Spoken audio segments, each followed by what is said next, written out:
don't block the path of inquiry. Don't lay down rules that make it impossible for people to ask important questions. Welcome to the Thought Stretchers podcast, where we hope to stretch your thinking about important issues in education through rich inquiry. My name is Drew Perkins, and I'm your host for these conversations for complexity and nuance. In this episode, I spoke with Richard Bustin, who is a teacher in the UK and the author of more than one book, but the one that we talked about here in this conversation is titled, What Are We Teaching? Powerful Knowledge in a Capabilities Curriculum. As you'll hear, I came across Richard and his work on LinkedIn as we interacted in a comment thread. And we talked about the importance of knowledge and shared knowledge and what he discusses as powerful knowledge and the roots of that. I asked him about things like the differences between knowledge and understanding. We talked a bit about pedagogy and pedagogical approaches and curriculum, and I asked him how he thought about interdisciplinary work as someone who advocates strongly for subject areas. I had not heard of the term capabilities curriculum, and I really like that, so that was an interesting part of the conversation towards the latter part of this chat. I'll put the link to the book in the show notes and his LinkedIn profile, and I encourage you to check those out. As always, I encourage you also to visit our website, which is wegrowteachers.com. There you'll find all of our professional development work, which is all through the lens of inquiry, lots of project-based learning and inquiry work, differentiated instruction, and some other areas, including our work in civics education that I referred to in this conversation.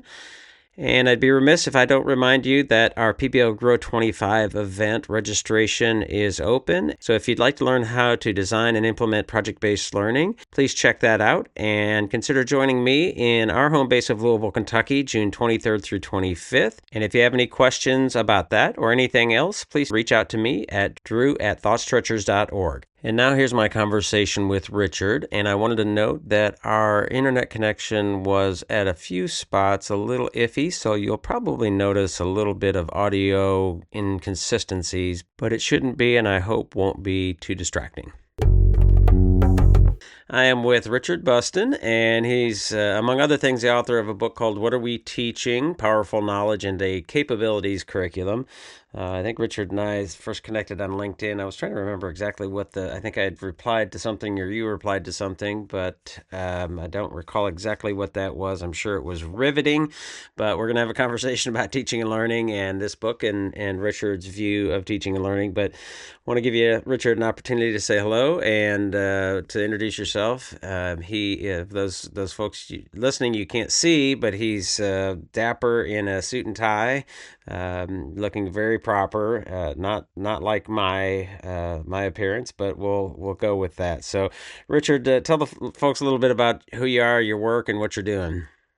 Sure. Well, hello, and thank you so much for having me on. It's great to be here. And the reason I've got a shirt and tie on, I should probably say, is I'm a high school geography teacher here in the UK, and we're in the middle of because of the timing of the recordings. I'm in the middle of my school day here, so I've had students this morning, I've got students in this afternoon, so I'm sat in my classroom, and I've got a whole load of empty desks and chairs in front of me, where the students will come in and fill in later on. So thanks for having me on. And I'm Richard Bustin. I'm as I said, a high school teacher over here in the UK, but I've also been interested in researching this idea of curriculum, the what we teach. I found when I first became a teacher that there was a lot of stuff about the pedagogy, the how we teach, but there was very little about what we teach and why we're teaching it. It was almost like that question had been answered already, because we have exams, the kids sit exams here at the age of 16 and the age of 18, and we have companies or exam boards who write the content. So your job is to deliver that content. And actually it was almost like that question about what we're teaching had been closed down. I just found that really interesting, certainly from my subject, which is geography. So I started off on a journey, it must have been about 15 years ago now, where I did having done my undergraduate degree in geography, I became a school geography teacher and did my teacher training. I then did a master's degree in geography education, and then a part-time doctorate for 10 years, all about this idea of curriculum and what we teach and why we do it. And this book is a continuation of that thought. When I finished my doctorate in geography education, I published what became my first book, which is called Geography Education's Potential, which is you will find it somewhere in the back dark waters of the internet, but it's hardbound. It went into all the libraries.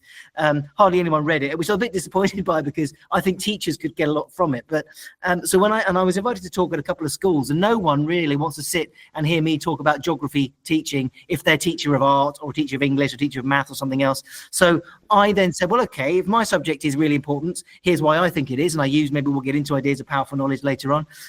What does it look like for you? And I got them to answer it. And I suddenly found, as I went around different schools, that they were all telling me slightly different things, even though they're teaching the same subject. And that's really what prompted then this book. This is a combination of going to 3 different schools, talking to over 200 teachers, and putting their thoughts are very much at the forefront of the book. Right. So, yeah, we'll get into the powerful knowledge and capabilities curriculum is something that I'd not heard of. So I'm really, I found that to be something, certainly curious and want to dive into that. Before we do, I'm curious, you've talked a bit about your background, but it's often interesting to me, and sometimes I think can help inform the conversation or give it context. What was your K-12 kind of education like?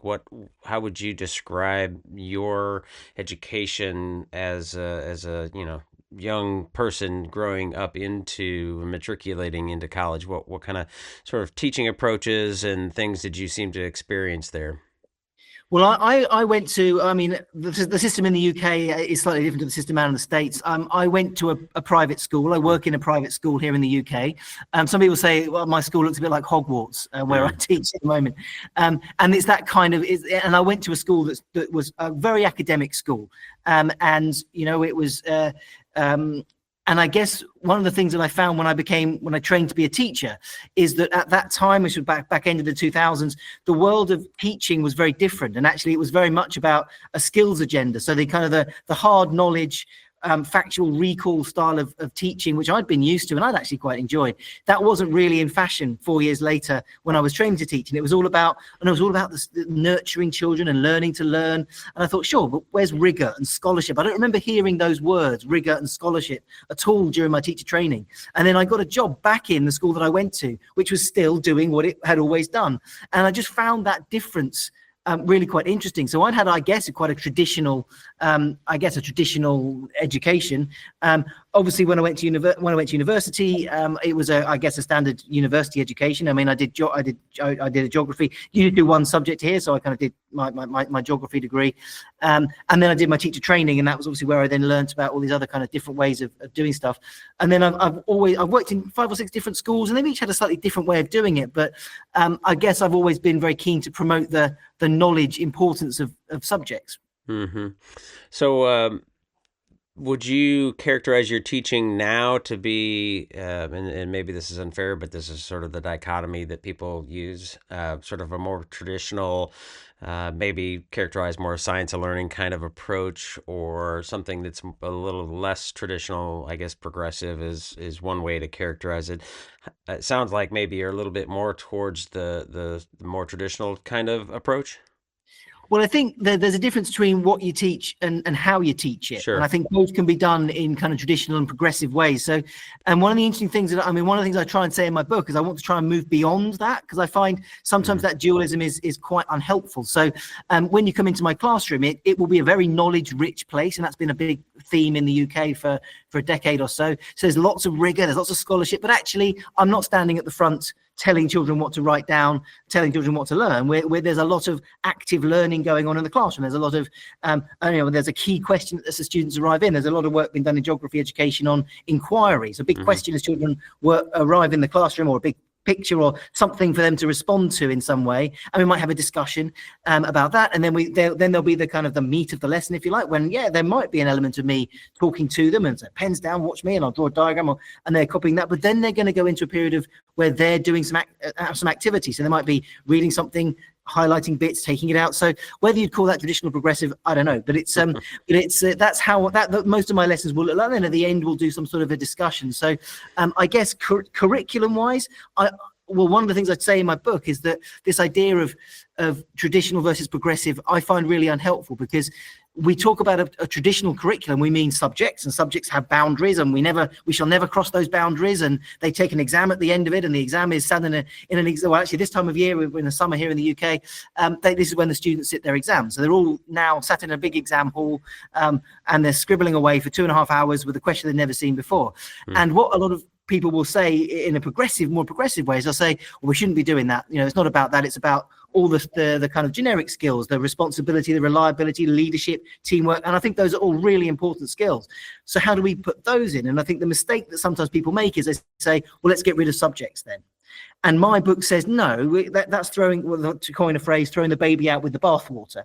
That's kind of, well, the problem is not the subjects. The problem perhaps is the assessment of those subjects. So for my subject, geography, I say, look, yes, I know they have to sit in an exam for 3 hours at the end of the 2 years. Maybe that's not the best way to assess it, but let's not get rid of the whole subject in favor of these other things. Let's let these subjects shine for the brilliance that they are. These subjects are in lots of cases, they've been going on for, well, they can be traced back to ancient Greek. I mean, geography, to write the earth, whether we call it that or whether we call it civic studies and earth science, which I know in lots of states in the USA, for example, school children don't learn geography as a school subject, but they will do what I think of as geography, but they'll maybe call it something slightly different. So these things are there. It's just whatever you call them might be different. So clearly there's something important about that type of knowledge and skills and values. And it's that I was trying to tap into, really. Yeah. Well, and you, in the latter part of the book, you go through the different sort of subjects as you're mentioning, and to your point, it is interesting. Whatever we want to call them, I was noticing. I think you put history and humanities as a former social studies teacher. I was like, that's interesting, because I tend to think they're related, but I don't know that I often see that. So interestingly, social studies isn't really a school subject here in the UK. So, but I guess I would. So I've had to, for convenience, I put them together. But how we label them and how we badge them up is interesting. I mean, one of the things that hasn't been done, I guess, is to look at the kind of differences over in other countries in the world and what that looks like. Geography, my subject, is a fascinating one because, I mean, maths is taught everywhere, right? But geography exists in different ways in different in different countries. So I know in the Scandinavian countries, for example, it's much more almost like biology and earth science and ecology and environmental. That's what they study when they study geography. Whereas I know there's civic studies and social studies, and all, so there's elements of it everywhere. And certainly in this country, it wasn't guaranteed that geography was going to be on our national curriculum. It could have been just one of those subjects that dropped off at the bottom because people said, oh, well, they get other bits elsewhere. They get the history. In history, they do other things. So let's not bother with it. But there was a lot of work done in the 1980s to secure it on the national curriculum, and I'm very pleased that work took place. But there's no guarantee, even with curriculum review coming in the future, that could happen again. I tell the story of Latin. And some of the classical languages, Greek and Latin, that used to be taught a lot, certainly in private schools. Still, you get Latin. We teach Latin at the school where I work at, which is the private school, but all the state-funded schools, they don't teach Latin anymore. There is a bit of a campaign to try and get Latin back on the curriculum. But actually, that's one of those, and I say this in my book, I think there's been in the 1980s, when the national curriculum was first being written, I don't think that the classics teachers community got together and strongly enough said, actually, we need this on the curriculum, because if we don't, this is what the children are going to miss out on. And that's what I've tried to do in this book, to say, if we take these subjects out of the curriculum, what is it that the children are actually going to be missing out on that they're not going to be able to get from any other subject? And I think that's that voice about the empowering nature of subject knowledge, and that's what I talk about in the book. So I've wanted to make that case very clearly for geography, and I guess I'm trying to say what is that case for other subjects. Right. So let's talk about powerful knowledge. And I've heard that term before, and I'm trying to remember where I heard it first. What, I guess maybe if you can unpack what you mean by powerful knowledge, where that comes from. Some folks, I'm sure, will have heard of it. But kind of you do a service in the book. Maybe give it the long elevator ride, elevator pitch here. Sure. Well, so powerful knowledge is a term that comes from the work of Michael Young. Now, Professor Michael Young, over here in the UK, he's a sociologist, he's an educational sociologist. Interestingly, he was a former school chemistry teacher. And I think that is plays an important role in the story that he has. So he kind of talked about the positionality of knowledge. So back in I think the 1960s, he made the point that that we have this. When you teach knowledge to children, it's never neutral. There's always vested interest in whose knowledge it is. And he called it knowledge of the powerful. So he would say, and certainly for the humanities subjects, certainly for geography, I guess social studies, it's often written by white people. It's often written by dead white men. People, it's certainly for geography, people who've gone around the world, planted flags and claimed countries as their own. We were the British, we're very good at doing that. And we wrote the books, we wrote the textbooks, we wrote this is what the world is like. And actually in that process, of course, we lost all the stories from the indigenous cultures. We lost all the other ways of looking at the world. And I guess there was that feeling that if you control what children are learning, you can control the curriculum, you can write your own history. And that is problematic, he argued. So he had this idea of knowledge of the powerful. And he wrote a very inspirational book called Knowledge and Control. And that became a really important book for the whole of sociology of education. And the outcome of that was that people said, yes, right, well, let's get rid of knowledge at all then. And then in replacing that was this idea of this very much this skills agenda. So schools, people would say, well, look, all knowledge is positional, so we can't really teach it properly. So let's teach children all this other stuff. Let's teach children to be kind and nice and helpful and responsible.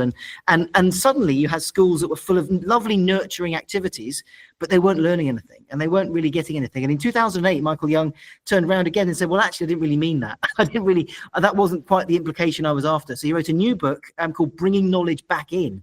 And in this book, that's where he coined the phrase powerful knowledge. So he went from knowledge of the powerful to powerful knowledge. And powerful knowledge is, he says, look, there is some knowledge that is simply better than others. He says, look, someone writes something on a blog and sticks it on the internet, you take it or leave it. But actually, if NASA turns around and says something, we should listen to it, because actually the people who work at NASA are scientists. They've got degrees. NASA has got a seal of approval in terms of the validity of knowledge that they're talking about. And we should believe that at a higher level than someone just saying something that's unsubstantiated, right?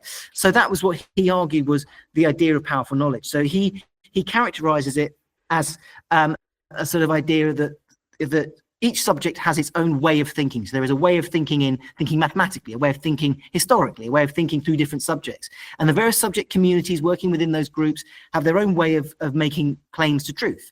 And it is that idea that it is powerful knowledge. So it's knowledge that is reliable, it's testable, but also it's never a given. At some point, someone could come along and say, actually, that theory is wrong. This is now how we think the world works. And he talks about this idea of better knowledge.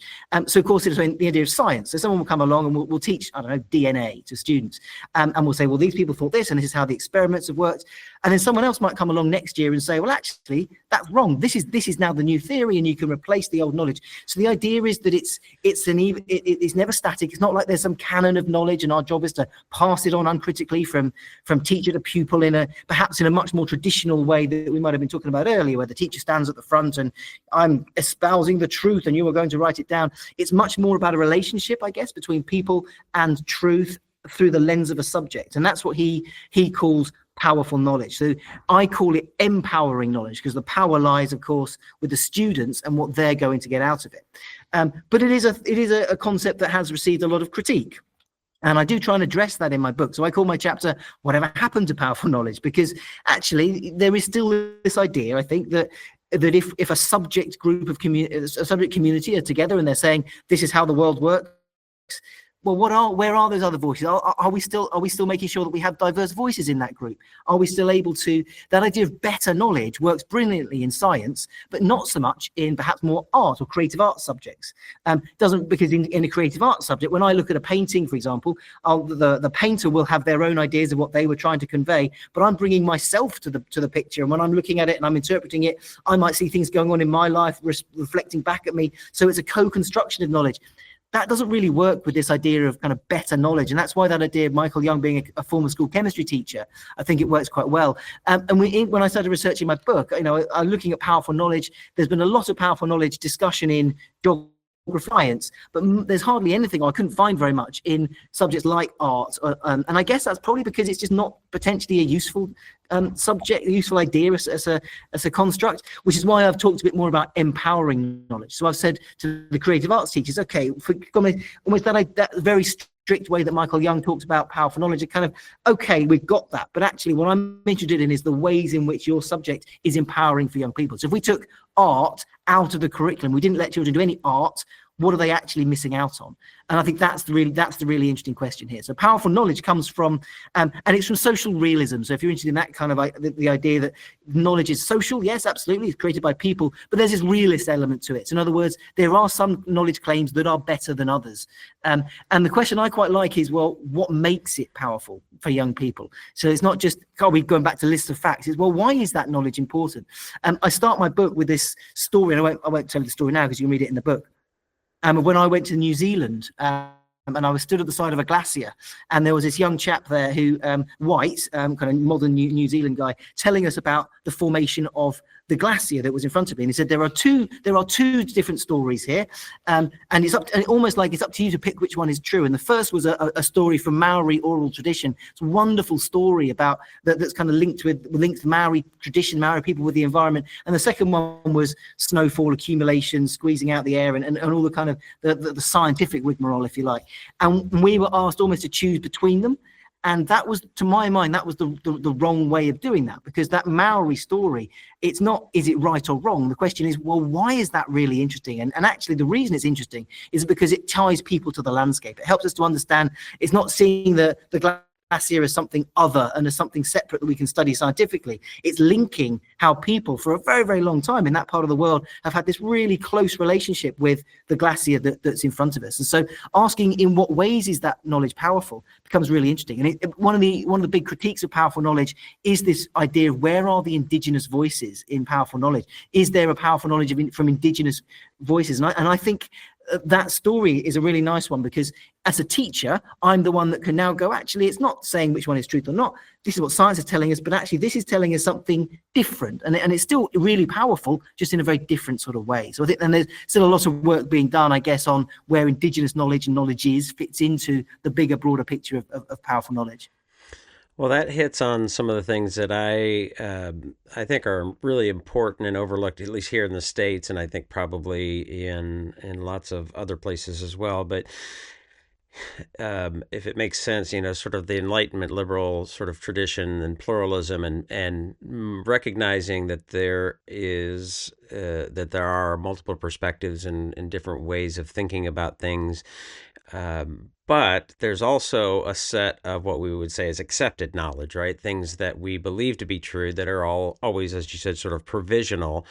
And one of the things that I think has sort of gone missing here, at least in the States, is that understanding of that enlightened, excuse me, and that an understanding of that Enlightenment liberal sort of tradition, and the way that one interrogates and thinks about knowledge, and sort of the mindset. And I find a little bit of a conflict and a tension, kind of going back to a little bit of how we teach, because it seems pretty clear that knowledge-rich curriculum and approaches and teaching is on the upswing. As you mentioned, there's sort of moving away from that sort of skills and that kind of thing writ large.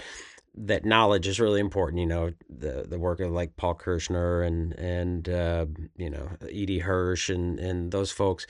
And I think that's really, really important, but it also seems to be almost in lockstep with a more traditional approach of sort of explicit or direct instruction, really being very efficient and saying, this is the knowledge that you need, and we're going to build this, and then you maybe hopefully do critical thinking with it and extend and that kind of thing, but that is really focused on that. And what you're explaining or describing, and similar to how I might as a government or social studies or geography teacher myself in the past, is not quite it's maybe including some of those explicit instruction pieces, but really using the inquiry process to interrogate the different kinds of knowledge and the way that people think about knowledge and different perspectives and opinions.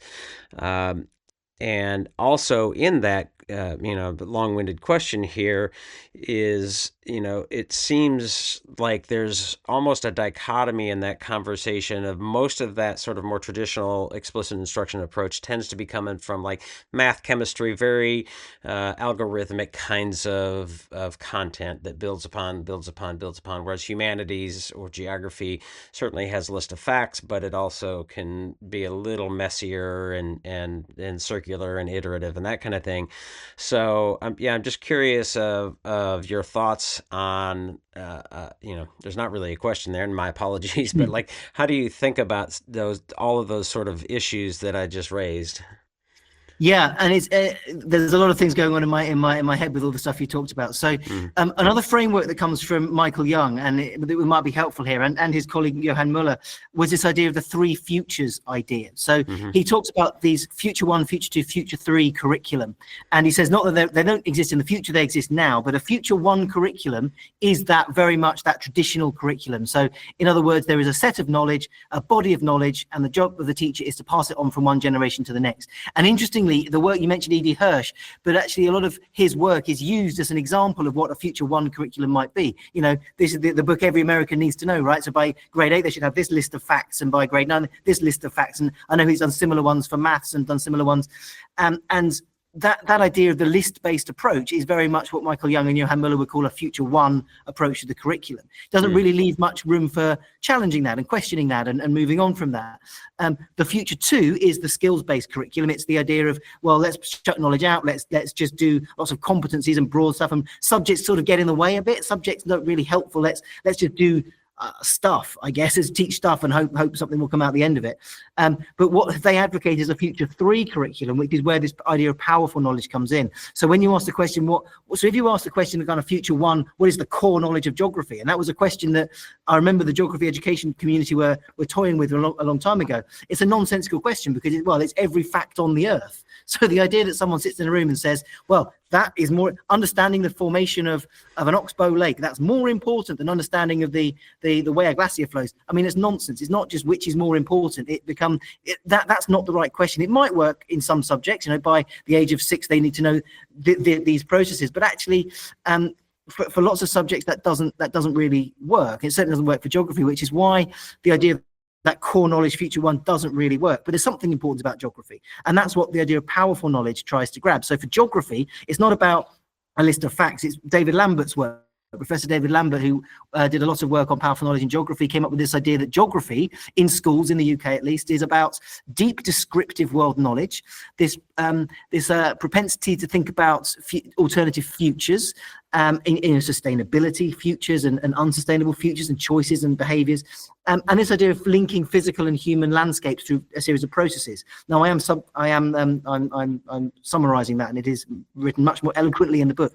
But that by framing school geography in that way, you're avoiding that sort of Hirschian list of facts, because actually the idea of learning this, however you do it, and the other thing that struck me, by the way, and what you were talking about, is that I think it's very easy to mix curriculum and pedagogy. So the kind of standing at the front, direct instruction, that's pedagogy, that's how to teach. I'm less interested in that, because before we do that, we've got to work out what we're going to teach. I guess you could have a very progressive curriculum and teach it in a very traditional sort of didactic way, whereas I'm trying to separate the two out a little bit. So I'm more interested in what goes into the curriculum and what we're doing from the start, rather than necessarily by the time we hit the ground in the classroom, there's a whole host of other choices which are down the line.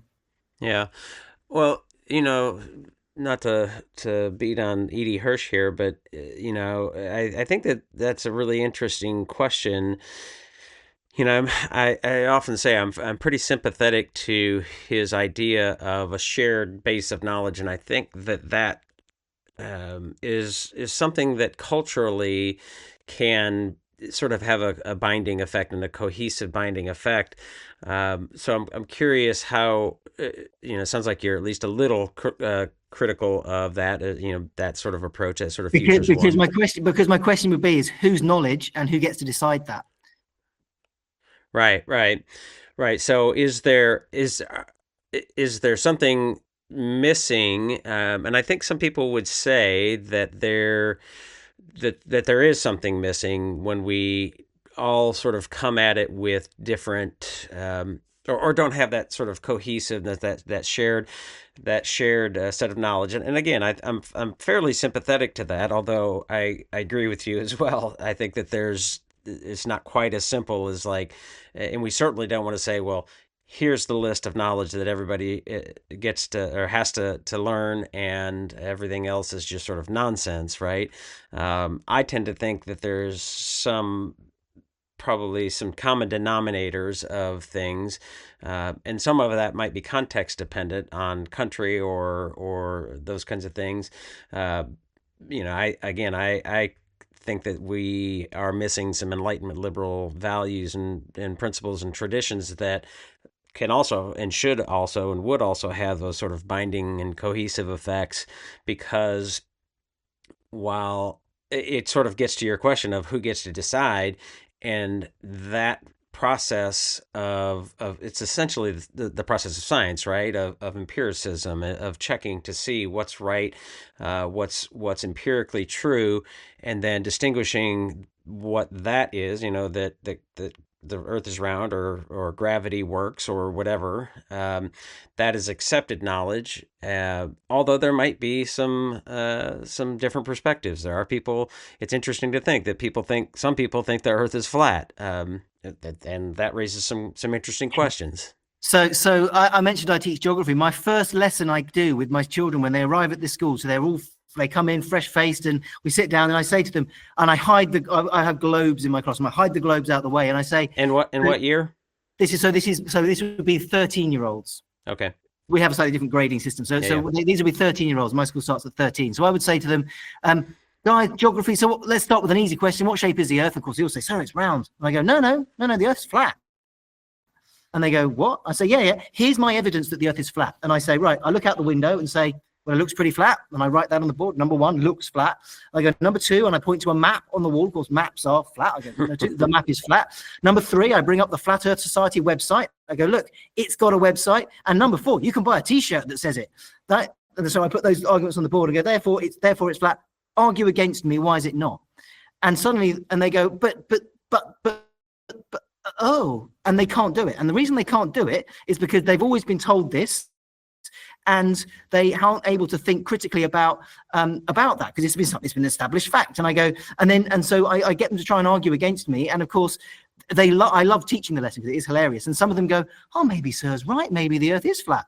But what the whole point of the lesson is that actually it's about developing, I guess, the early stages of critical thinking and criticality, and going, who says what? So when I looked out the window and said the earth is flat, is that reliable? Okay, I'm a teacher, I'm a reliable source, I hope. But actually, I look out the window, but is that I've been up to the top floor of a building, I've been in an aeroplane, I've seen things, we've seen photographs from NASA, we've seen the eclipse that happens over the moon where there's a curvature. So and suddenly when I sort of help them in the debate process, they start to go, oh yeah, actually that's quite a good one. And I start writing up their arguments on the board, and suddenly you see it's not a balanced argument at all. It's completely imbalanced, and we know and have known for a very, very long time. I mean, I mentioned this in my book. We've known since the ancient Greeks about, not only have we known the earth is round, but actually the ancient Greeks worked out the circumference of the earth pretty well based on the angles of falling of the sun and down a well and measurements there. And I mentioned it all in my book. So we've known this for a very, very long time as a species. And yet here we are in 2025, still with groups of people who don't believe that established fact. So that's so I start teaching that, to develop that idea of criticality, critical thinking. Mm-hmm. Well, I think that's a good example of what I often advocate for, because again, coming back to how we teach, the sort of more traditional approach is sometimes the worst version of it is just tell them the information and assess. But usually I say, well, we have to build the knowledge, and then we do critical thinking and maybe inquiry down the road.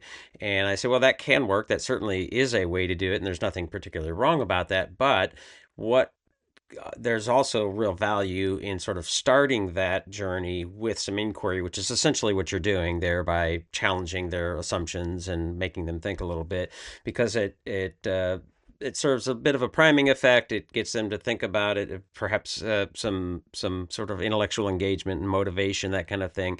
And so it always strikes me as very odd that some folks will say there's no real value in starting with inquiry, that you should always, start with knowledge and then go into the inquiry if in fact you're going to do that.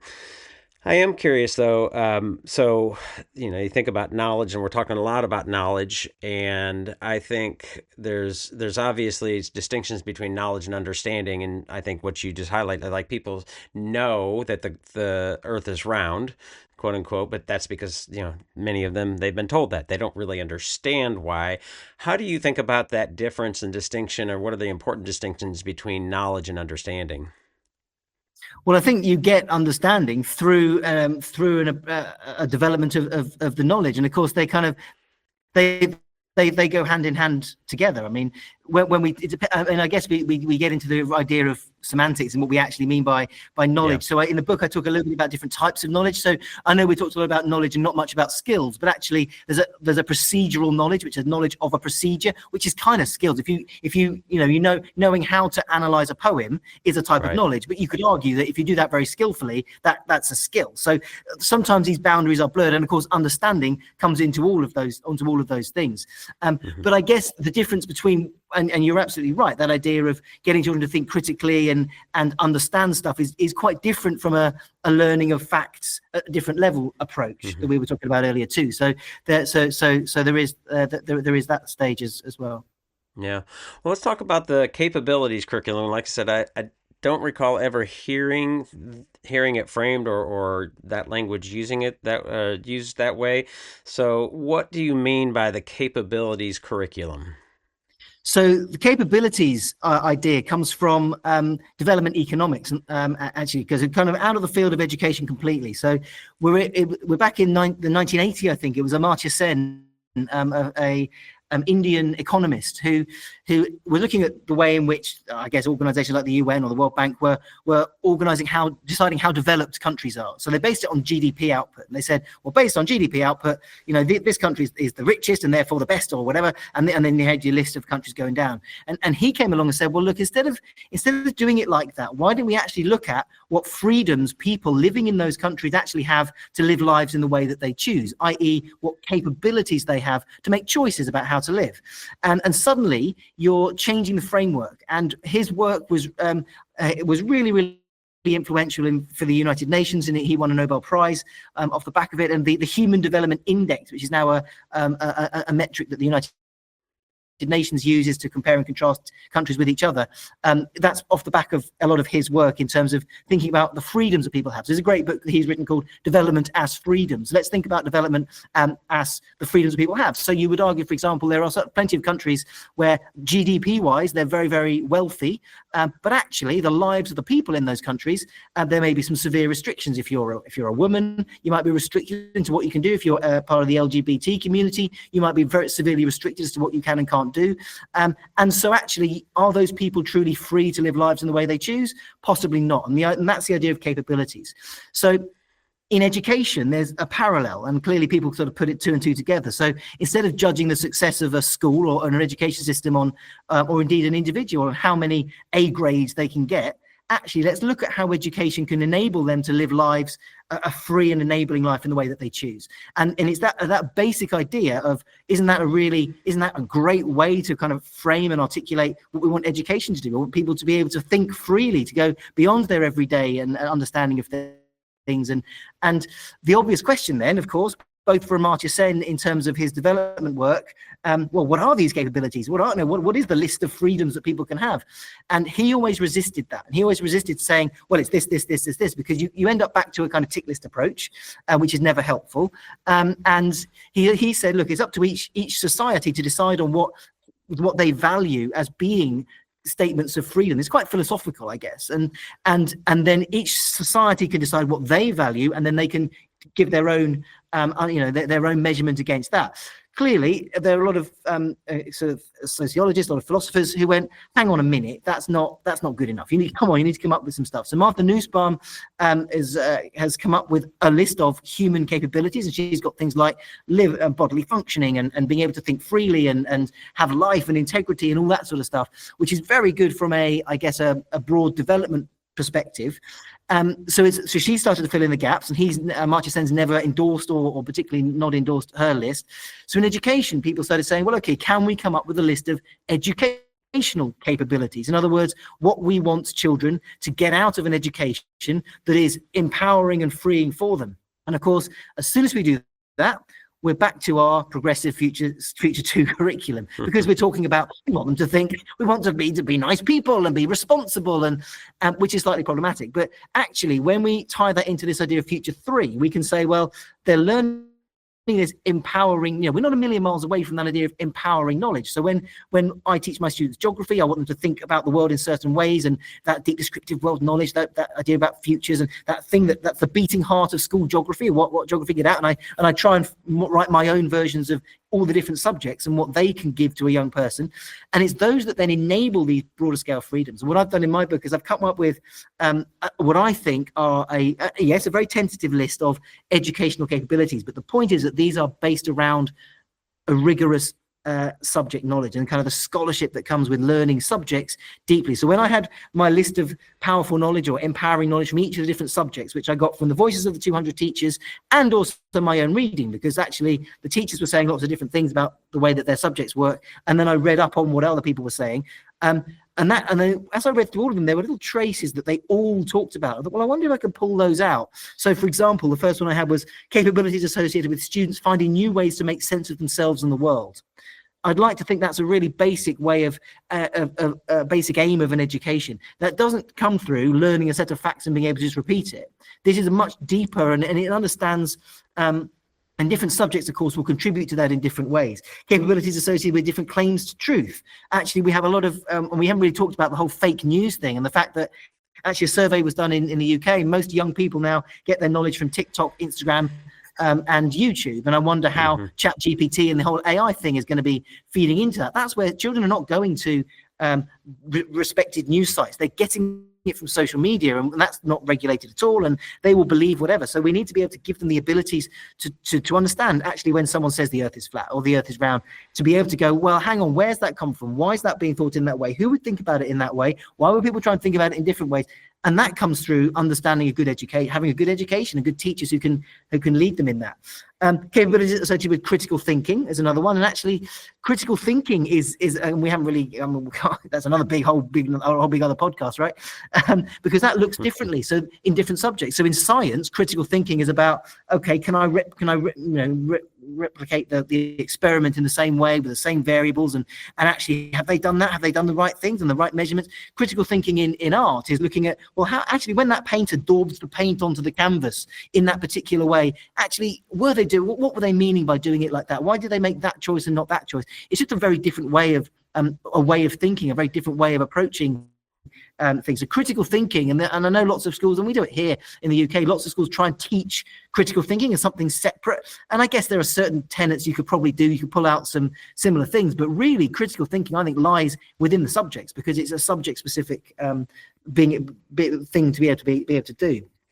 Capabilities associated with choices about how to live and work. Sure, that comes out of yes, we do need to get them qualifications. I'm not trying to say we don't. Clearly, at some point, they need to do whether it's an exam or some sort of continual assessment or teachers grading, whatever. They need to have some sort of output, but also they need to make choices about, where am I going to work? How am I going to live? What consumption patterns am I going to do? Am I going to go and buy that chocolate bar that I know has been mass produced in somewhere in the past? Or am I going to spend a bit more money and buy one where I know that the farmers who grow the cocoa have been paid a bit more ethically, and they're paid, and I'm making that choice as a consumer, and I know, and I'm making that choice based on knowledge and understanding that I've received in my education, and which links to the next one, capabilities associated with agency. Being able to think critically, be going out to vote or not, understanding what you're voting for or not, but just being, and rather than being told what to do, actually having some sense of self and way to do it. And so that was my list of tentative, short capabilities, because I reckon other people will go and look at those and say, well, hang on, you've missed this one, hang on, you've missed that one. And that's fine, that's great, that's this is, I'm putting some out there thinking there's probably others. The danger is, of course, we go back to those list of competencies. So we say, what about responsibility? Sure, but does that come from a deep grounding of knowledge, or is that something that we can develop, and important in as it is, but develop in other ways? And actually, I'd say that's more of one of those kind of personal abilities to be a human being. I mean, yes, sure, you want to be responsible, but you can get that without sitting in a classroom. Whereas something like having a deep grounding of critical thinking, you actually need to be in a classroom. You need to understand how stuff works. Yeah, well, you made the point, and science learning people who would listen might certainly have wondered and then appreciated that you mentioned that critical thinking at least tends to be domain specific. The evidence and research shows that those things they tend to be domain specific. I think there's also a sense, and I think you're kind of, the capabilities is a nice way to get at it, is a sort of a mindset and a way of thinking that I think is more generalizable and transcends those domains. Do you think about, how do you think about, sort of interdisciplinary, cross-curricular kinds of things? Because you're making the case, a pretty strong case for subject area and expertise and domain expertise in addition to pedagogical expertise. How do you think about interdisciplinary work in schools? So I think I have no problem with it per se. I think that I would ask. The key question I would ask is, what is the purpose of it? What are you actually trying to do here? Before you have interdisciplinary, you've got to have disciplinary. And I think that's important. So if you're trying to prove that the subjects aren't really important and the world is interconnected, I actually think you almost end up proving the opposite. So let's say you were going to take I've seen schools where they'll say, right, this week we're all going to teach, I don't know, chocolate, let's say.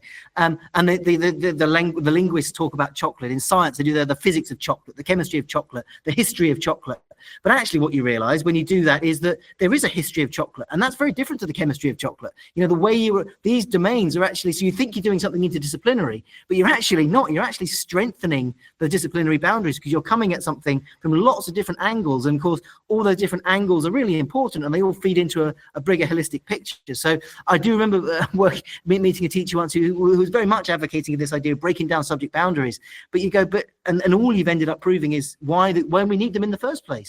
But I think it can be very, very useful. I wouldn't want to teach. I mean, the classic one we get in the UK is breaking down geography and history and religious education and calling it humanities and sort of giving children this sort of world stuff. And within there, actually, you go, well, okay, there's a bit of history, there's a bit of geography, but do the children really know kind of what they're getting? And if I was, as a geography teacher, was teaching some history, well, I could probably get a couple of pages ahead in the textbook.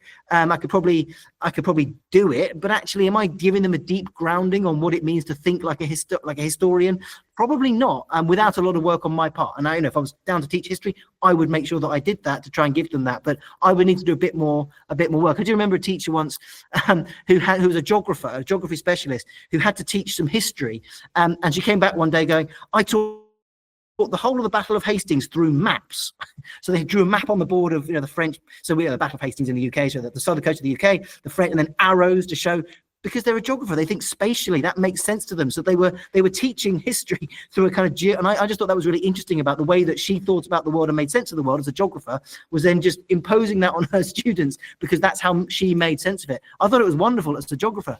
I'm not sure how the history department and the history teachers might have thought of that. I guess if they were teaching geography and they were teaching urban geography and towns and cities, they might well want to give a sort of potted historical approach about, well, we started here and we went across to here, because that's the way they think. And I think, so I don't have a problem with it, but I always think, what are you trying to prove? If you're trying to prove that the world is all interconnected, well, I'm not sure you ever do. I give an example in my book of it was actually someone else, a science writer, who was trying to prove that science was important. And I think they made a bit of a hash of it. They said, we take children down to a lake, and you can do all sorts of things when you take your children to a lake. They can test the pH of a lake. They can have a look at, they can do some pond dipping where they get a big net and take the species out and count the species and look at that. Equally, they can sit on the side of the lake and they could paint the lake. They could write poetry about the lake. They could meditate at the side of a lake. They could play a game of football on the side of the lake. They could ask people who are there, why are you here and what are you doing? How far have you come? All of those things are really, really valuable ways for students to make sense of a lake. Which is better? Well, it depends what you're trying to do. And none of them are better than others, because some are science, some are sort of social science, some are geography, some are art. And that's why you go back to that question of, well, what are we teaching? Which is what my book's called, because it's that idea of, if you try and, what is it that when you're doing your cross interdisciplinary stuff, what is it that you want to get out of it? And so I don't have a problem with it at all, but I think we've got to think really carefully about why you're trying to do it and what you're trying to prove. I do think it works much better perhaps at university level. So I know plenty of academic geographers who actually are ending up doing more publishing in archaeology because they're looking at stratigraphy of the buildup of sediment across in the ground, and actually they realize that those skills are really helpful in archaeology. But at university, that's the place where you do actively break down your disciplinary boundaries to really create new, exciting new science. But that's not what's going on in schools. We're not there to break new ground and make new discoveries. We're school teachers. We're relying on the academic disciplines to do that. We're here to recontextualize, which is kind of another key term, I guess, work of Basil Bernstein, and turn that stuff that's going on by the experts at universities down into our students in front of us. And it's that process that's us, that's our professional work as teachers. That's what we're doing. So we're not up there breaking the boundaries. That's happening sort of in a different place. We have a different role, I think. Yeah. Well, you mentioned something that I say quite often, especially in the sort of quote unquote debates between, traditional and more progressive, is whether you're using explicit instruction or inquiry or whatever it is, it depends on what your academic outcomes are. And if all it is that you're after is just pure, simple sort of surface knowledge building, then explicit instruction is obviously the most efficient. But if you want to go beyond, you're going to need to use some other things. I'm curious, talk about curriculum, and you've got some pieces in here, and like curriculum, focus on curriculum and curriculum coherence, and teachers as professional curriculum makers. When I'm working with a group, as we're trying to think about maybe getting a tool or creating a tool that might help, sort of evaluate curriculum for like Enlightenment liberal, classical liberal values, that kind of thing. And so it's got me thinking like categories. What are the important things that one might look for in a curriculum? And, maybe putting you on the spot a little bit here, but I'm curious, when you think about, if you were to evaluate curriculum, what are some of those sort of, I guess, categories or things that, certainly curriculum coherence would be one, but, the way that it's designed and what you're looking for in what would be a good quality or high quality curriculum? Yeah, do you mean sort of at a national level or a kind of school level, or? Yeah, that's a good question. I mean, I suppose let's look at just an individual. Like let's say a publisher presents you with a geography or any sort of curriculum. You say, well, let's look at this to see, is it a high quality curriculum? Sure. So I guess I would come back to that idea of this notion of powerful knowledge, because what I would try and do is I would say, I've come up in my book with this idea of what I think high quality knowledge and skills and values and understanding, and it's not just knowledge, it's kind of all of those, comes through the teaching of the different subjects. And yes, it's about the generic stuff, the responsibility, learning to learn and all that, but it's specific to the subject. So I guess I would use that as my basic evaluation. I think it reminds me, here in the UK, we've recently had a change of government, and there is a curriculum and assessment review going on at the moment for our national curriculum. And the assessment bit is a bit that I think is the one that could be looked at. So if we start with the subjects and we say, okay, what is important about geography or maths or languages? I mean, we learn French here, for example. Why is that important? Well, why is it important is because of the powerful knowledge that it gives people to think about the world in new ways, right? That's what it is. When you've got that, the next question is, okay, well, how are you going to assess that? And actually, when you start with the question of, well, this is what it is, how do you now assess it? You might say, well, I'm going to shut them in a room for 3 hours and give them a question they haven't seen. You might come down that road, but equally you might say, do you know what? I'm going to sit them in front of me and I'm going to ask them to tell me about stuff. And suddenly you're still getting them to, we do that in languages. That's how we assess languages. And I know in other parts of the world, that's how they will assess some geography. They'll actually do almost like an oral examination. So the children who find writing, perhaps they've got special educational needs or dyslexia or whatever, and they find it difficult to articulate on paper, suddenly they can be really good in front of you orally, and they can explain how the world works. In my subject, they go, well, this links to this and links to this. So under our current system of assessment, those children miss out because they can't articulate on paper very well, but they would be able to do it really well orally. And what about for field work is really important for geography? I know biologists often take students out to the field. And again, I could give you names and names and names of students who sit in the classroom and it's not quite their thing and they find it hard, you put them in a river, put them a pair of boots on. They're the first one in the river. They've got the tape measure. They're measuring the width. They've got the flow meter. They're absolutely in their element. And then you say to them, well done, you've had a great day. Now here's an exam question. And their heart sinks. I'd love to be able to find a way of capturing that brilliance in the field. Now, we don't at the moment, our system isn't set up to do that, but wouldn't that be a wonderful thing? If we think that's an important way for geographers to make sense of the world, they go out and they look at stuff and they measure it in the field, then let's find a way of a robust way, and it has to, now we kind of get into all sorts of problems when we come down that route, but let's start with the subjects. Let's start with the question I like to ask people is not just why is your subject important, but I like to ask, well, how do you know if a young person's getting better at your subject? If I ever have a teacher for interview, I always ask them that question, and it's a really hard question to answer, but it's that idea of how do you know someone's getting better at maths? How do you know if a student's getting better at something? And if it's, well, they can remember more facts, I'm always questioning, well, really? They can learn more capital cities around the world. They're better at geography. I mean, really? Is it not about ways of thinking and linking ideas and back to that idea of that articulation of powerful knowledge? And that's what I think, that's how I give the answer. I'd say, it's about the way in which people are able to link, current news stories with broader geopolitics and place, location and linking. That's what geography is about. And I guess that's what I'll be looking for when other people talk about things as well. So yes, it's about what you can do but it's about how you think. And let's now find a way of robustly trying to measure that. And that is hard, I appreciate, but that's what I would do. I'd start with the subject and then build out, rather than some sort of top down, where they're going to sit exams, now you've got to decide what's in them. Because I think that's the way that our system, certainly over here, has been for a long time.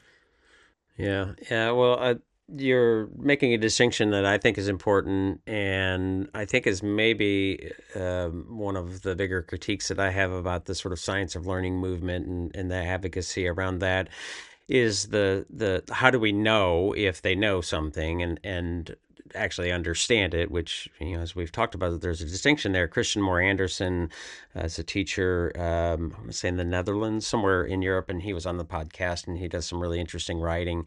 And he makes the point, which I think is well served, or well taken, is that you have to have some dialogue with the student to get their thoughts out. They can do choral response. They can answer, things on a test, and that might mean they know it, and maybe they do, but it doesn't. It's not necessarily true, and it also doesn't get to the understanding piece. And I think that the science of learning sort of explicit direct instruction crowd would be well served to take that on a little bit more. And that leads me to maybe no promises. The last question, or a last question. When you think about the direction that you're seeing education moving, I would characterize it as moving much more towards knowledge rich, which I think is a good thing, and really taking on some of the evidence and research of the science of learning, which I think is also a good thing.